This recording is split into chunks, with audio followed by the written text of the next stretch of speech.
E aí, sabe aquela matéria de matemática que parece que está em todo lugar, principalmente na prova do Enem? Grandezas proporcionais é uma delas. Entender como as coisas se relacionam, como uma influencia a outra, é fundamental. Hoje a gente vai desvendar isso de um jeito prático, mostrando como dominar esse conceito pode de verdade ser um diferencial enorme na sua nota.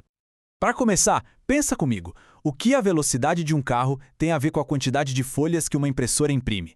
Parece uma pergunta meio aleatória, né? Mas a resposta está no coração da matemática do nosso dia a dia e revela um padrão que, pode acreditar, está em toda parte. E a resposta é a forma como elas se relacionam, ou seja, a proporcionalidade.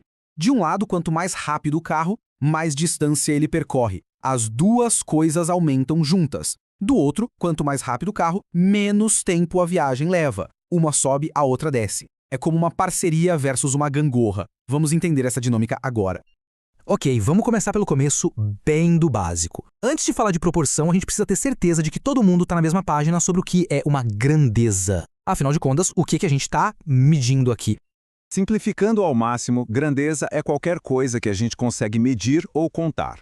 Velocidade, tempo, distância, volume, peso, tudo isso é grandeza. O ponto principal aqui, o pulo do gato, é o seguinte: a gente não está falando do carro, mas sim da velocidade dele. Não da piscina, mas do volume de água. É a medida que nos interessa. Beleza, agora que a gente já sabe o que é uma grandeza, vamos para o primeiro tipo de relação que pode existir entre elas. Pensa numa dupla inseparável, sabe? Onde uma vai e a outra vai logo atrás.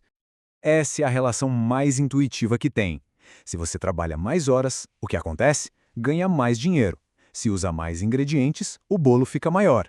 As duas grandezas andam sempre na mesma direção, como se estivessem de mãos dadas. Uma sobe, a outra sobe junto. Uma desce, a outra desce junto. E olhando os números, essa parceria fica super clara. Dá uma olhada na tabela. De 2 para 4 horas, o tempo dobra. E o que acontece com o número de impressões? Pula de 40 para 80. Dobra também. A proporção é perfeita, é uma constante. E se a gente jogar isso num gráfico, o resultado é uma linha reta, sempre subindo de forma constante. A fórmula matemática por trás disso é bem elegante e simples. Y é igual a K vezes X. Ou seja, uma grandeza é sempre a outra multiplicada por um valor fixo, previsível e, bom, direto. Muito bem, já entendemos a parceria. Agora, vamos virar a moeda e falar da gangorra. Se na proporção direta tudo anda junto, aqui é o contrário. Quando um lado sobe, o outro, inevitavelmente, desce. Aqui, as coisas se movem em direções opostas.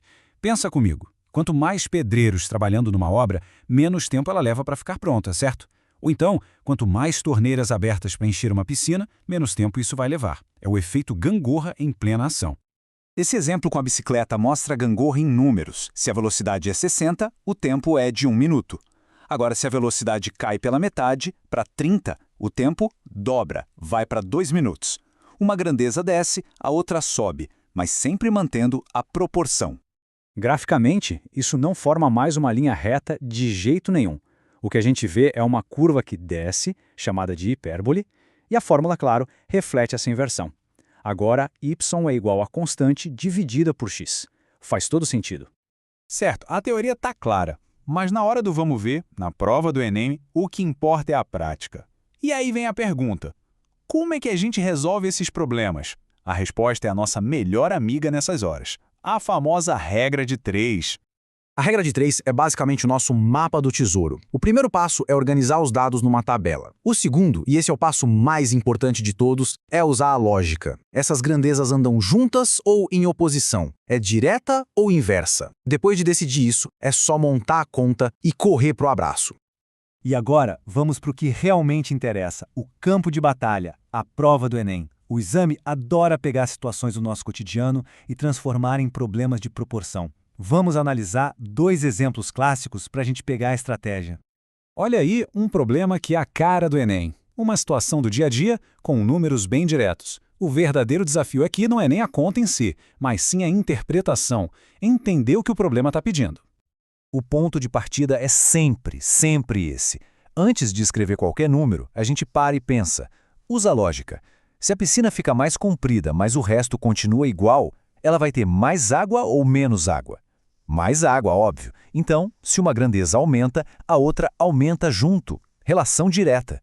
Seguindo o nosso passo a passo, a gente organiza as informações na tabela, comprimento embaixo de comprimento, volume embaixo de volume, o x da questão é o valor que a gente quer descobrir. Como relação é direta, a parte da conta é a mais fácil. É só montar a proporção e multiplicar em cruz. Se 6 está para 30.000, 8 está para x. Resolvendo, a gente chega em 40.000 litros. A resposta faz todo sentido com a nossa lógica inicial. Agora vamos para um segundo exemplo para a gente testar o outro lado da moeda. Mais máquinas trabalhando, o que será que acontece com o tempo de produção? De novo, o primeiro passo é sempre a organização. Colocamos as grandezas correspondentes na mesma coluna. 4 liquidificadores levam 10 minutos.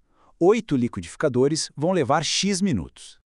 E aqui, atenção, porque é agora que vem o pulo do gato. A lógica é clara. Com mais máquinas trabalhando, o serviço vai ser feito em menos tempo. É uma relação inversa. E por causa disso, antes de multiplicar, a gente precisa inverter uma das frações. A coluna do tempo, que era 10 sobre x, vira x sobre 10. Agora sim, a gente multiplica e a conta fecha certinho em 5 minutos, metade do tempo, como a nossa lógica já tinha previsto.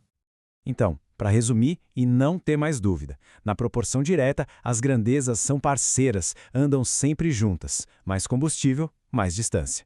Já na inversa, elas são como uma gangorra, se movem em oposição. Mais torneiras, menos tempo. Entender essa diferença de verdade é a chave para acertar muitas questões no Enem. E para a gente fechar, fica uma reflexão. Essa matemática não existe só na prova. Desde o tempo que a gente leva para cozinhar alguma coisa, até o planejamento de uma viagem, essa lógica da proporcionalidade está em todo lugar. Onde mais essa gangorra de números aparece no seu dia a dia? É um padrão que, quando a gente começa a enxergar, não consegue mais ignorar.